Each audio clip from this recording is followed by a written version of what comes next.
Jake Martínez nunca pensó que una broma de borrachos terminaría cambiando el destino de la humanidad. La noche anterior había sido como cualquier otra en la cantina espacial de la estación orbital Terranova, donde los trabajadores mineros se reunían después de sus turnos agotadores. Entre cervezas sintéticas y risas, Jake había visto a la alienígena solitaria en la esquina del bar. Era una Seferian reconocible por su piel azul irisciente y sus largos tentáculos que se movían graciosamente alrededor de su cabeza como serpientes hipnóticas. Los Seferians eran conocidos por ser una raza noble pero distante, raramente interactuando con otras especies más allá de los protocolos diplomáticos necesarios. «Apuesto a que ni siquiera habla nuestro idioma», había murmurado Danny Roberts, su compañero de trabajo, mientras señalaba hacia la alienígena con su botella de cerveza. «Te apuesto mi paga de la semana a que puedo conseguir que acepte una cita conmigo», respondió Jack, con esa confianza que solo el alcohol puede proporcionar. Sus amigos estallaron en carcajadas. La idea de que un simple minero humano pudiera conquistar a una aristocrática Seferian era absurda. Pero Jake, impulsado por el orgullo herido y las burlas de sus compañeros, se dirigió tambaleándose hacia la mesa de la alienígena. «Disculpa», había dicho, tratando de sonar sofisticado a pesar de su evidente estado de embriaguez. «Soy Jake Martínez. Me preguntaba si te gustaría acompañarme a cenar mañana por la noche». La alienígena lo miró con sus grandes ojos violetas, estudiándolo durante varios segundos que se sintieron como una eternidad. Sus tentáculos se agitaron ligeramente, lo que Jake interpretó como una señal de irritación.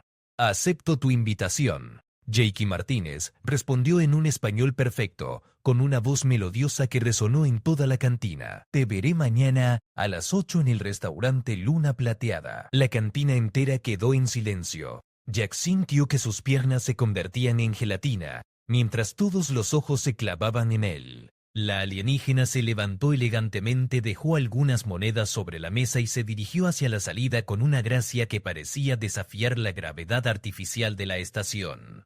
Ahora, 24 horas después, Jake se encontraba frente al espejo de su pequeño apartamento, tratando desesperadamente de arreglarse para la cita más importante y aterradora de su vida. Se había duchado 3 veces, había pedido prestado el mejor traje de Danny y había practicado conversaciones en el espejo hasta que su reflejo parecía cansado de escucharlo. Lo que Jake no sabía era que su broma había puesto en marcha eventos que trascendían su comprensión. La alienígena, cuyo nombre era Lyra Bextani, no era una simple ciudadana Seferian, era la hija menor de la reina suprema Bextani, enviada en una misión diplomática secreta para evaluar las capacidades y el potencial de la raza humana. Durante décadas, los Seferians habían observado a los humanos con una mezcla de curiosidad y desdén. Los consideraban una especie joven e impulsiva, útil para el trabajo manual, pero carente de la sofisticación necesaria para formar alianzas duraderas con las razas más avanzadas de la galaxia. Pero algo en la audacia descarada de Jake había intrigado a Lyra. En toda su vida, ningún miembro de una raza inferior se había atrevido a acercarse a ella con tal descaro y confianza. La mayoría de los diplomáticos de otras especies se acercaban con reverencia excesiva o miedo palpable. Jack, por el contrario, la había tratado como a cualquier otra mujer en un bar. Mientras Jake luchaba con su corbata sin saber si apretarla más o aflojarla, Lyra ya estaba en camino al restaurante Luna Plateada. Su nave personal, una elegante creación Seferian, que parecía más una obra de arte que una máquina, se deslizaba silenciosamente a través del espacio hacia la estación Terranova. En los niveles superiores de la jerarquía galáctica, la noticia de esta cita inusual ya había comenzado a circular. La reina suprema Bextani había recibido el informe de los observadores de su hija y se encontraba en un estado de shock y curiosidad. «Mi hija ha aceptado una cita con un minero humano», murmuró para sí misma, sus tentáculos reales ondulando con una mezcla de incredulidad y fascinación. Jake terminó de arreglarse, tomó una respiración profunda y salió de su apartamento. No tenía idea de que su broma de borracho estaba a punto de convertirse en el primer paso hacia una revolución diplomática que cambiaría para siempre las relaciones entre la humanidad y una de las civilizaciones más poderosas de la galaxia. El restaurante Luna Plateado lo esperaba, y con él un destino que ni en sus sueños más salvajes habría podido imaginar. La aventura apenas comenzaba, y Jake Martínez estaba a punto de descubrir que a veces las bromas más absurdas pueden tener las consecuencias más extraordinarias. La estación Terranova brillaba con las luces de miles de especies diferentes, todas ajenas al drama que estaba a punto de desarrollarse en uno de sus restaurantes más exclusivos.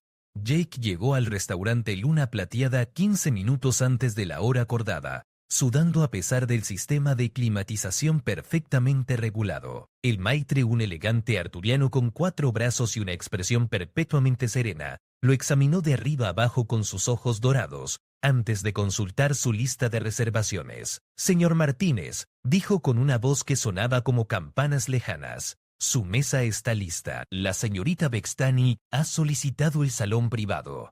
Jake sintió que su estómago se contraía. Un salón privado significaba una conversación seria, algo que no había anticipado cuando hizo su apuesta estúpida en la cantina. Siguió al maitre a través del restaurante principal, donde docenas de especies diferentes cenaban en armonía relativa. El ambiente era sofisticado, con hologramas de paisajes alienígenas proyectándose suavemente en las paredes y una música instrumental que parecía cambiar sutilmente para complacer los gustos auditivos de cada especie presente.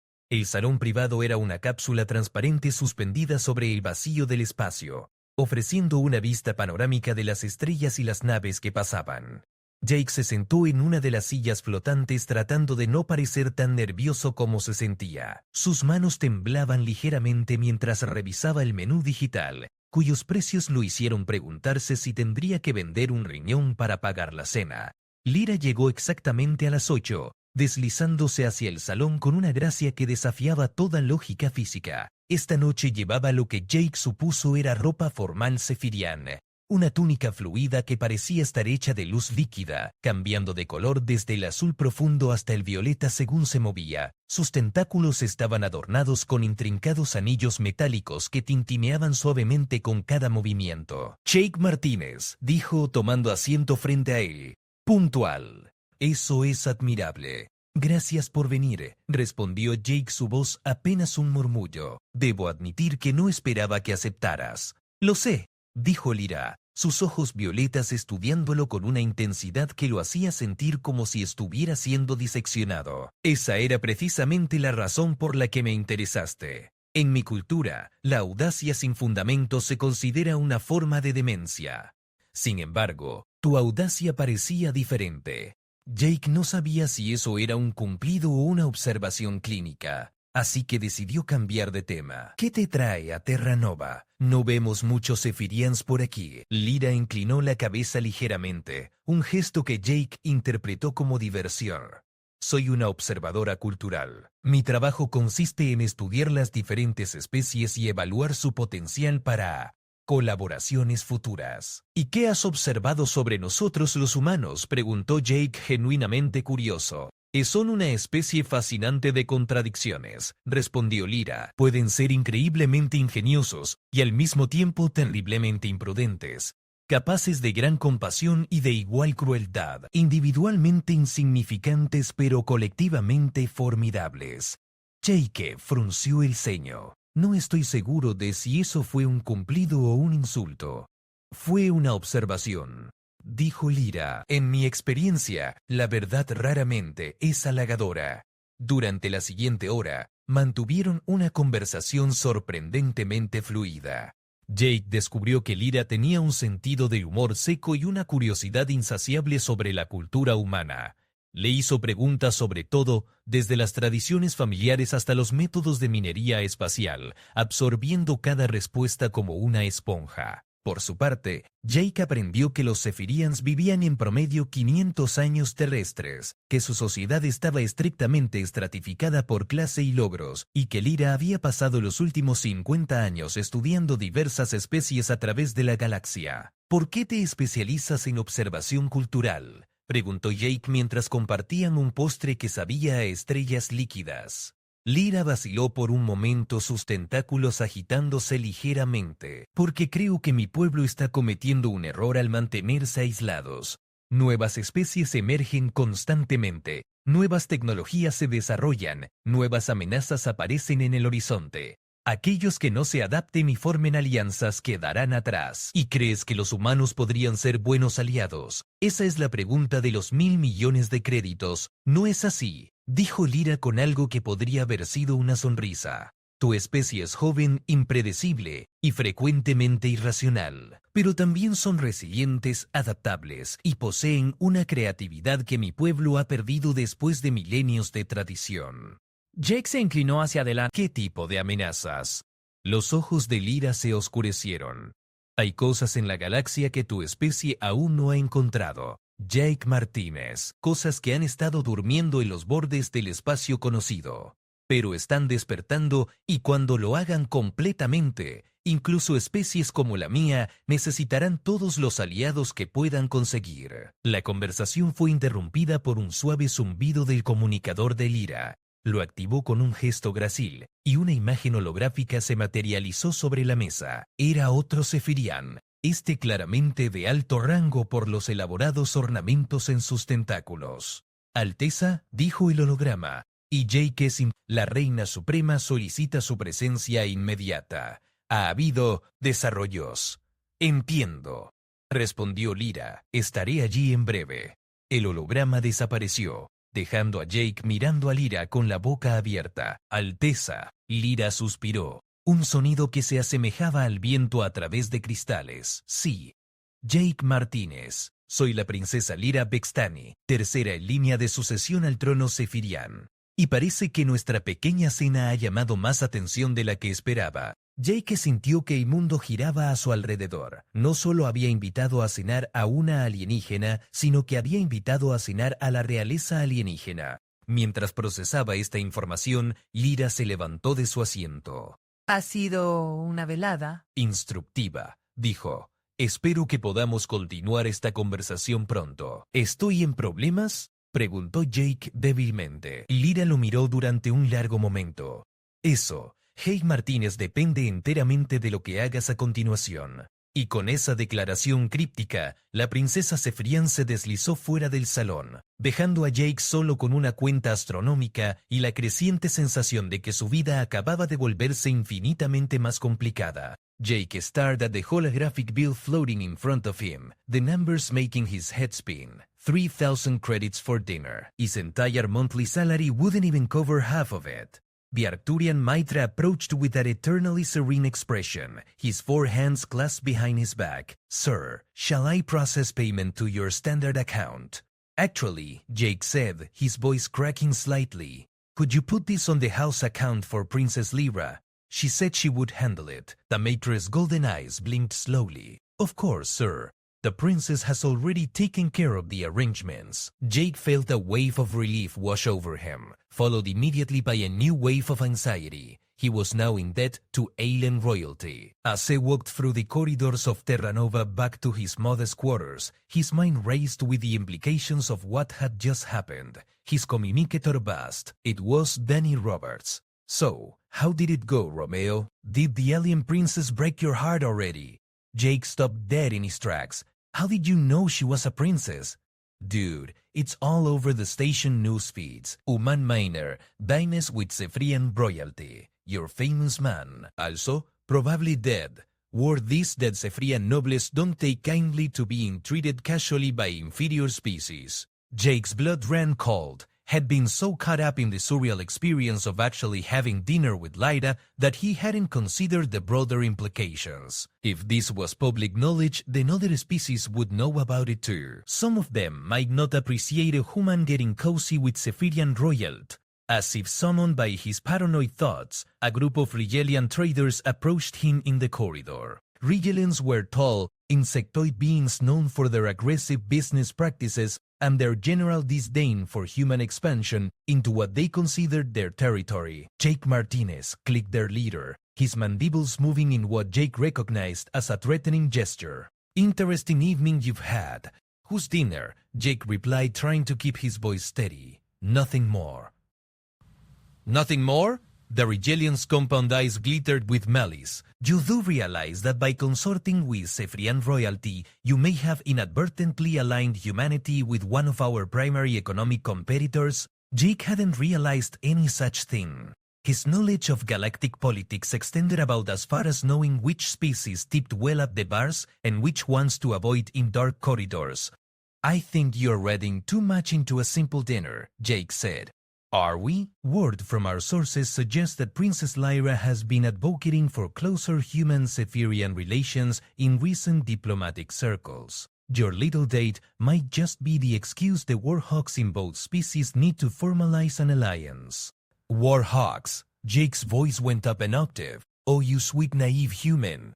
The lead Rigelian clicked with what sounded like amusement. "Did you think galactic politics was all trade agreements and cultural exchanges? There are ancient grudges out here, territorial disputes that predate your species' discovery of fire. The Zephirians have been neutral in most conflicts for the past millennium. If they suddenly decide to take sides, the Rigelians left that thread hanging in the air as they clicked away down the corridor, leaving Jake standing alone with a growing sense of dread. He muddied to his apartment and immediately activated his personal computer, searching for information about Zephyrian politics and their relationship with other species. What he found made his stomach churn. The Zephyrians were indeed one of the most powerful neutral forces in the galaxy, the advanced technology and long lifespans making them valuable allies and dangerous enemies. They had maintained their neutrality through careful diplomacy and the implicit threat that their military capabilities remained largely unknown but presumably formidable. Very disturbing were the references to something called the Outer Darkness, a region of space beyond the galaxy's mapped territories where reconnaissance ships have been disappearing with increasing frequency over the past few decades. Several intelligence reports suggested that whatever was out there was gradually moving inward, testing the defenses of established civilizations.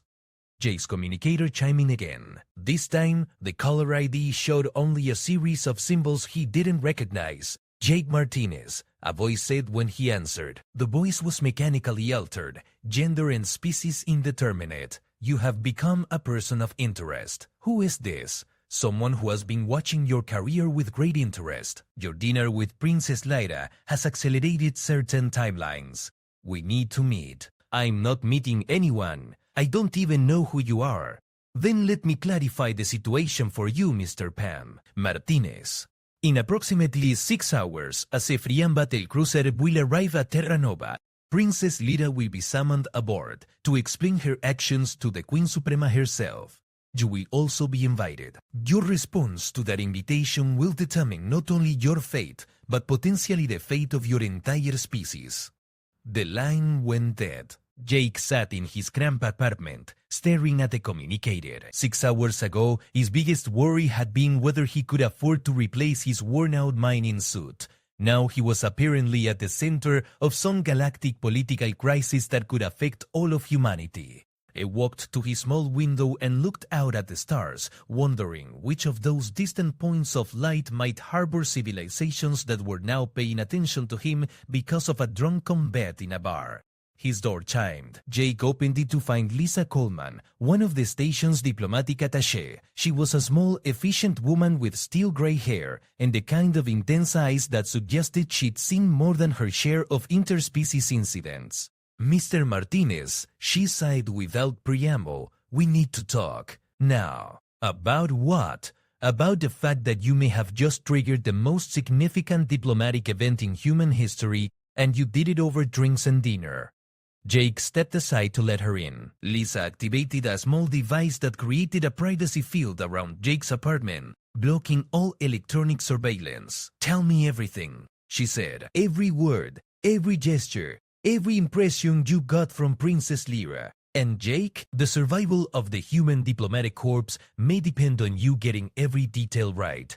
As Jake began to recount the evening, he couldn't help but think that his friends back in the mines were never going to believe the story. Hell, he was living it and he barely believed it himself. Outside his window, the stars continued to shine with deceptive serenity, while somewhere among them, forces were moving that would soon determine whether humanity's future lay in the light of new alliances or in the darkness of cosmic irrelevance. The game had begun, and Jake Martinez, humble asteroid miner, had apparently just made the opening move. Meanwhile, aboard the Zephyrian flagship Ethereal Harmony, Princess Lyra stood before a holographic projection of her mother, Queen Suprema Vextani. The Queen's image flickered with the slight distortion that came from transmitting across vast distances, but her displeasure was crystal clear in every movement of her royal tentacles. "Explain to me, daughter, how you came to be sharing an evening meal with a primitive human miner." The Queen's voice resonated through the communication chamber with the force of centuries of authority. Lyra maintained her composure, though she could feel the weight of her mother's disappointment pressing down on her like a physical force.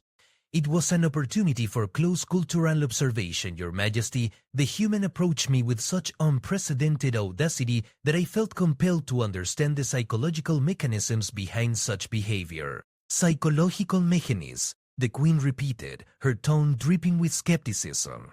"And what did your close observation reveal about these mechanisms? That humans possess a form of intuitive courage that our species has perhaps forgotten." Lyra replied carefully. "Jake Martinez had no knowledge of my identity, no understanding of the protocols governing contact between our species, and yet he approached me as an equal. There was no calculation in his action, no hidden agenda. It was pure, spontaneous authenticity. Authenticity is a luxury that royalty cannot afford. Lyra, you know this." "Do I, Mother?" Lyra's tentacles shifted slightly, a sign of growing confidence. "For the past 50 years, I have traveled among dozens of species, observing their cultos, their strengths, their potential. In all that time, I have been treated with reverence, fear, or calculated respect. Never once has anyone simply treated me as an individual worth knowing, rather than a title to be honored." The Queen was silent for several moments, her massive form shifting in what Lyra recognized as deep thought. "You speak of this human as though he has affected you personally." "Perhaps he has," Lyra admitted. "But more importantly, it has demonstrated something that our intelligence reports had consistently missed about human nature. They are not merely crude or impulsive. They possess a form of social courage that allows them to transcend established hierarchies when they believe it is appropriate. This could make them either very valuable allies or very dangerous enemies." "The Galactic Council is already buzzing with speculation about your dinner," the Queen said. "The Regalians have filed a formal complaint suggesting that we are abandoning our neutral stance. The Altarians want to know if this signals a new phase in human-Zephyrian relations. Even the Andromedans have inquired about the potential implications for existing trade agreements." Lyra felt a cold knot forming in her stomach. She had anticipated some political fallout, but not at this level. "I was conducting cultural research, nothing more." "Research that has now become a galactic incident," the Queen replied.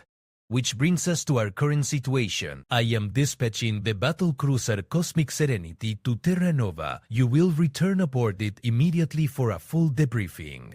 The human will also be brought aboard. Mother, Jake Martinez is an innocent civilian. He has no knowledge of galactic politics or the implications of our meeting. Bringing him aboard as Zephyrian battlecruiser could be interpreted as an act of aggression by other species. Then it is fortunate that I care more about getting answers than about other species' interpretations," the Queen said coldly. "The human will be treated as an honored guest, naturally. But he will answer our questions about his intentions and his government's knowledge of his actions." "His government knows nothing," Lyra protested. "He acted entirely on his own initiative." "That remains to be determined. Prepare for departure within 6 hours. The holographic projection flickered out, leaving Lyra alone in the communication chamber. She moved to the observation deck, looking out at the swirling colors of hyperspace as her ship traveled toward Terra Nova. In the distance, she could see the running lights of other Zephyrian vessels, also converging on the human space station. Her personal aide, a younger Zephyrian named Keltar, approached quietly. "Your Highness, the crew is curious about the human. Some wonder if he represents a new form of human diplomat. He represents something far more dangerous than a diplomat, Keltar," Lyra replied softly. "He represents genuine humanity, unfiltered by political considerations or cultural conditioning. That kind of authenticity is so rare in galactic politics that no one knows quite how to respond to it. Is that why you accepted his invitation? Lyra was quiet for a long moment, watching the stars streak past in hyperspace.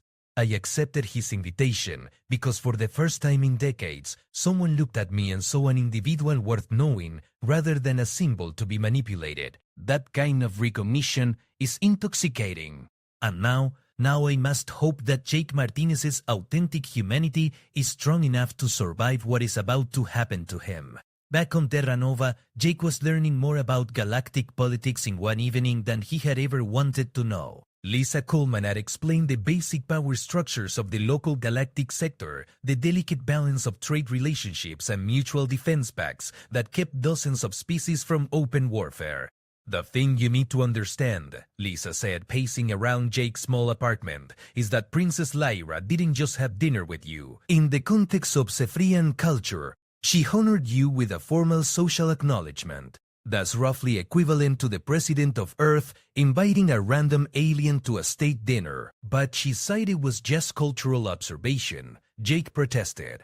What she said and what it means politically are two different things, Lisa replied. The Cephirians have a rigid social hierarchy. For a princess to dine privately with a member of what they consider a lower species sends a message, whether she intended it or not. Jake's communicator buzzed with an incoming message. Lisa activated her privacy shield more thoroughly before nodding for him to answer it. Mr. Martinez, came an unfamiliar voice, speaking heavily accented English. This is Captain Reynolds of the Air Defense Force Intelligence Division. We need you to come to our offices immediately.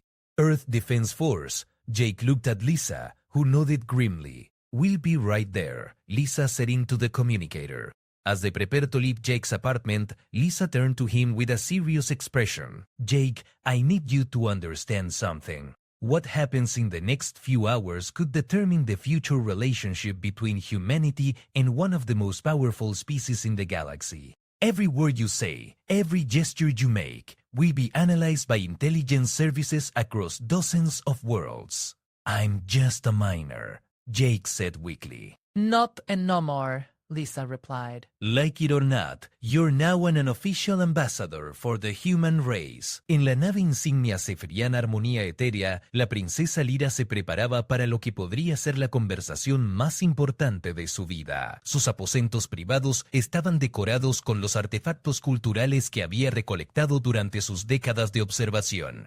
Cristales cantores de Vega, esculturas de luz solidificada de los andromedanos y una pequeña planta terrestre que había logrado mantener viva durante los últimos 5 años. Keltar entró silenciosamente, llevando las túnicas ceremoniales requeridas para las audiencias formales con la Reina Suprema. Alteza, hemos recibido transmisiones de inteligencia desde Terranova. El humano Jake Martínez ha sido llevado a las oficinas de la Fuerza de Defensa Terrestre. Por su propia gente, Lyra sintió una punzada de culpabilidad. Jake había sido arrastrado a esta situación por su imprudente decisión de aceptar su invitación. Aparentemente para interrogatorio y preparación diplomática, también hemos interceptado comunicaciones de varias especies. Los rigelianos están movilizando una flotilla comercial hacia Terra Nova. Los altairianos han enviado observadores. Incluso los misteriosos andromedanos han expresado interés en los eventos que se desarrollan. Lyra se colocó las túnicas ceremoniales, el peso de los ornamentos metálicos recordándole constantemente su posición y responsabilidades. Alguna palabra sobre las amenazas de la oscuridad exterior. La expresión de Keltar se ensombreció. Los puestos avanzados en el sector 7 han reportado más desapariciones de naves de reconocimiento. Sea lo que sea que esté ahí afuera, está volviéndose más activo. Y aquí estamos, distrayéndonos con política interna mientras una amenaza real se acerca a nuestras fronteras, murmuró Lyra. A veces me pregunto si Jake Martínez no tuvo razón al tratarme como simplemente otra persona en un bar. Tal vez esa simplicidad es exactamente lo que necesitamos. Alteza, hablar así podría interpretarse como traición por algunos miembros del Consejo Real. El Consejo Real ha estado interpretando todo como traición desde hace 3 siglos, respondió Lyra con cierta amargura. Es hora de que alguien tome decisiones basadas en la realidad en lugar de en protocolos antiguos. La nave se estremeció ligeramente cuando salió del hiperespacio. A través de las ventanas de observación, Terranova apareció como una joya artificial suspendida entre los asteroides mineros. Era una estación modesta comparada con las maravillas arquitectónicas Zephirian, pero había una belleza funcional en su diseño que Lyra había llegado a apreciar. Alteza, vino la voz del capitán por el sistema de comunicación interno. Estamos siendo contactados por el control de tráfico de Terranova. También hay múltiples naves de diferentes especies en las proximidades. Proceda con los protocolos diplomáticos estándar. Mientras la armonía etérea se acercaba lentamente a la estación, Lyra no podía evitar pensar en Jake Mart. Estaría preparado para lo que estaba por venir. La diplomacia galáctica era un juego complejo, donde cada palabra tenía múltiples significados, y cada gesto podía interpretarse como una declaración de intenciones. En Terranova, Jake se encontraba en una sala de conferencias que nunca había sabido que existía en la estación. Las paredes estaban cubiertas de pantallas holográficas mostrando feeds de noticias de docenas de mundos diferentes, todas reportando sobre su cena con la princesa Lyra. Los títulos variaban desde Encuentro histórico entre especies hasta Nuevo romance intergaláctico, hasta el más preocupante, Señales de guerra inminente. Lisa Coleman estaba sentada a su lado, junto con el capitán Reynolds de la Fuerza de Defensa Terrestre, y una mujer llamada Dr. Sarah Kim. Jake, dijo el capitán Reynolds, necesito que entiendas la gravedad de la situación. En las últimas 6 horas hemos detectado movimientos de flotas de al menos 5 especies diferentes, todas convergiendo en esta región del espacio. Tu cena ha sido interpretada como un evento diplomático significativo. Pero no lo fue, insistió Jake. Fue solo una conversación normal entre 2 personas. Esa es precisamente la interpretación que debemos evitar, intervino la Dr. Kim. En las culturas Zephirian no existe tal cosa como una conversación normal entre una princesa real y un miembro de otra especie. Cada interacción está cargada de significado protocolar. Entonces, ¿qué se supone que debo hacer cuando llegue la nave Zephirian? Actuar como el embajador no oficial que te has convertido, respondió Reynolds. Tenemos un equipo de especialistas preparando un protocolo básico para tu interacción con la realeza Zephirian. ¿Y si simplemente les digo la verdad? Los 3 intercambiaron miradas preocupadas. La verdad, dijo Lisa lentamente, es que invitaste a cenar a una princesa alienígena porque estabas borracho y tus amigos se burlaron de ti. Esa verdad podría interpretarse como un insulto tan grave que podría resultar en sanciones diplomáticas o incluso acción militar. Jake se hundió en su silla, así que estoy atrapado mintiendo para proteger a toda la humanidad, o diciendo la verdad y potencialmente comenzando una guerra. Bienvenido a la diplomacia galáctica, murmuró Reynolds. Una alarma suave sonó en la sala de conferencias, y una de las pantallas holográficas mostró la imagen de una nave zephiriana emergiendo del hiperespacio. Era masiva, elegante y claramente militar a pesar de sus líneas artísticas. Nave zephiriana armonía etérea, solicitando permiso de atraque. Vino la voz del control de tráfico de Terranova. También están transmitiendo una solicitud formal para una audiencia diplomática con el ciudadano Jake Martínez. Aquí vamos, susurró Jake. En la armonía etérea, la princesa Lyra estaba de pie en la sala de transportadores, preparándose para materializar en Terranova. Sus tentáculos se movían nerviosamente, una señal de ansiedad que esperaba que sus asistentes no notaran. Alteza, dijo Keltar, las lecturas de la estación muestran múltiples naves de otras especies, los rigelianos, alteirianos e incluso una nave andromedana no identificada. Sea lo que sea que esperaban que fuera esta reunión, se ha convertido en un evento galáctico. No hay nada como una audiencia para hacer que una situación ya complicada se vuelva completamente imposible. Sus órdenes, Alteza. Lyra respiró profundamente, un hábito que había adoptado durante sus años observando especies respiradoras de oxígeno. Procederemos como planeamos. Traeré a Jake Martínez a bordo para una conversación privada, después de lo cual determinaremos nuestros próximos pasos. Y si se niega a venir, Entonces, dijo Lyra con una sonrisa que no llegó a sus ojos, descubriremos exactamente qué tan auténtico es realmente Jake Martínez. El transportador se activó con un zumbido suave, y la princesa Lyra desapareció en un remolino de partículas brillantes, dirigiéndose hacia una conversación que podría cambiar el curso de la historia. En Terra Nova, Jake Martínez se preparaba para enfrentar el momento más importante de su vida, armado solo con su honestidad natural y la esperanza de que a veces la verdad simple podría ser más poderosa que toda la diplomacia compleja del universo. El transportador Zephyrian se materializó en la bahía de atraque principal de Terra Nova, y cuando las partículas se disiparon, la princesa Lyra emergió con toda la gracia real que su posición requería. The main docking bay of Terra Nova had been hastily converted into something resembling a diplomatic reception area. Emergency protocols had been activated to accommodate what was rapidly becoming the most significant interspecies gathering in the station's history. Representatives from 6 different species now occupied various sections of the bay, each maintaining careful distances while observing every detail of the proceedings. Princess Lyra materialized in a shower of silver particles, her ceremonial robes flowing around her like liquid starlight.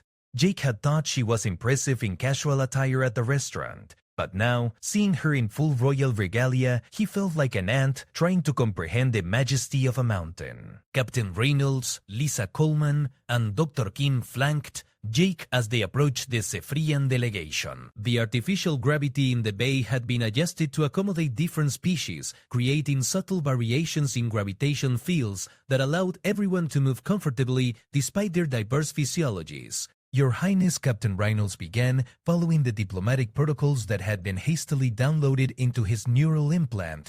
Terra Nova welcomes you and extends the hospitality of humanity. Princess Lyra's violet eyes swept over the assembled humans before settling on Jake. Captain Reynolds, I appreciate your welcome.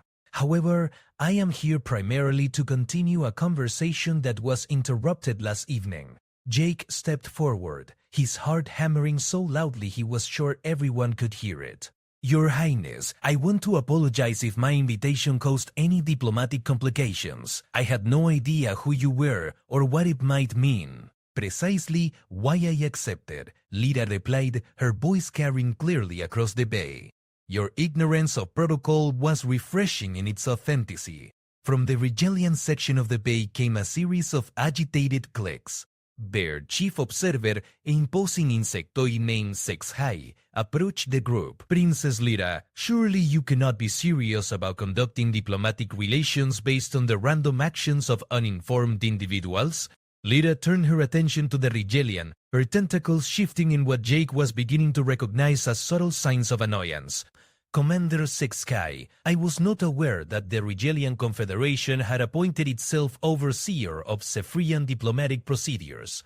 We merely observed that such casual disregard for established protocols could destabilize the entire sector, Sexhai replied, his mandibles clicking menacingly. Or, sighed a new voice, melodious and somehow impossible to locate spatially. It could represent the first genuine breakthrough in interspecies relations in 3 centuries.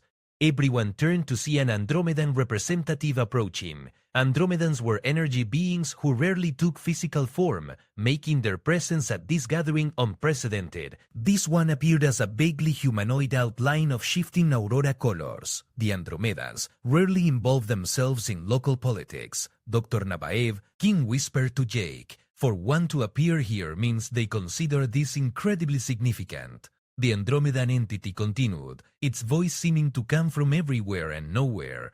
We have observed this sector for millennia, watching species rise and fall, alliances form and crumble, always following the same patterns of fear, greed, and calculated advantage. What happened last night was different. 2 individuals from different species met as equals, without agenda, without calculation. In our extensive observations, such pure interaction is vanishingly rare. Sexhai scoffed. The human was intoxicated and acting on a dare from his companions. Exactly, the Andromedan replied.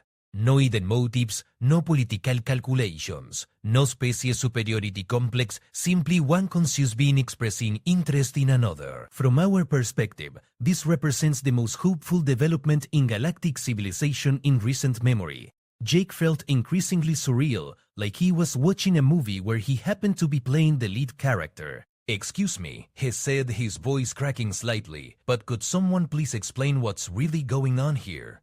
Because I'm getting the impression that my dinner invitation has somehow become a galactic incident." Princess Lyra stepped closer to him, close enough that he could see the intricate pattern of silver that traced through her blue skin. "Jake Martinez, what you have done is demonstrate that genuine connection between species is possible, without the layers of protocol and prejudice that have governed interspecies relations for centuries. Whether you realize it or not, you have issued a challenge to every established diplomatic convention in this sector of the galaxy. I just wanted to have dinner with an interesting person. And in doing so, you have reminded us all that beneath our different forms and cultures, we are all conscious beings seeking connection and understanding." A new voice cut through the conversation, harsh, mechanical, and utterly cold. How touching. How utterly naive. The temperature in the bay seemed to drop several degrees as a figure emerged from the shadows near the outer docking ports. It was humanoid in basic shape but clearly artificial, its body appearing to be constructed from some dark, light-absorbing material. Its eyes glowed with a malevolent red light. A Void Walker. "Dr.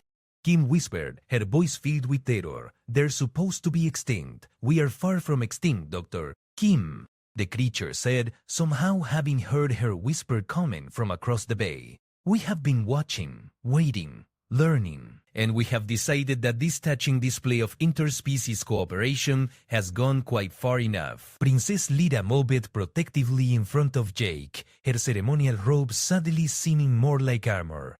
"The Void Walkers were banished to the outer darkness millennia ago.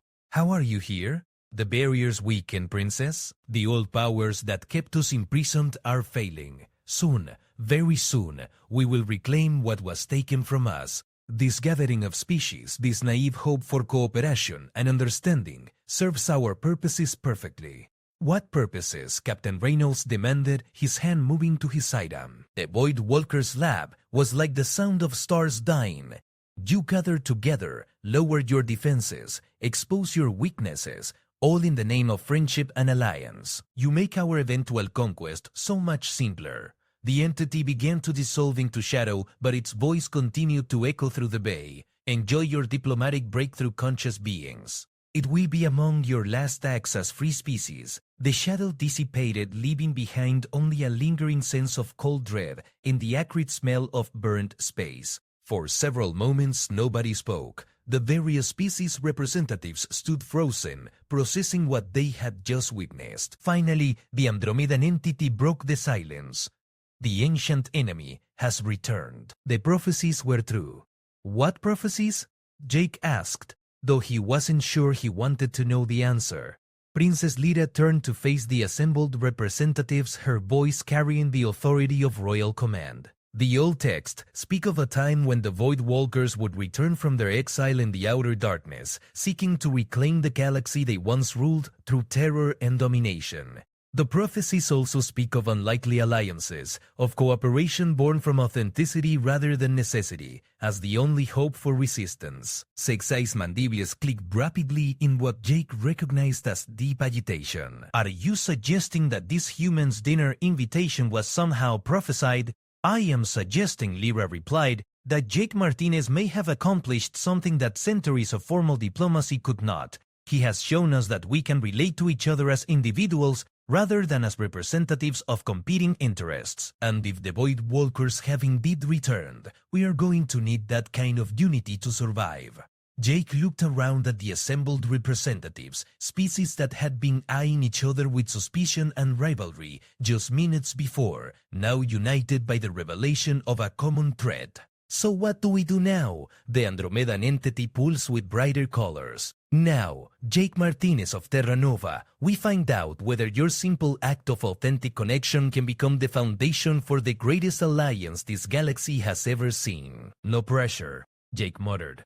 Princess Lyra placed a hand on his shoulder. the gesture somehow both comforting and terrifying. Welcome to Galactic Politics, Jake Martinez. I hope you are ready for what comes next. As alarms began sounding throughout Terra Nova, indicating the approach of more ships, Jake realized that his life as a simple asteroid miner was officially over. What it was becoming, he had no idea. But he was about to find out. In the darkness of space beyond the station, sensors detected movement in the outer darkness, massive forms stirring after millennia of slumber, ancient powers awakening to reclaim their dominion over the galaxy.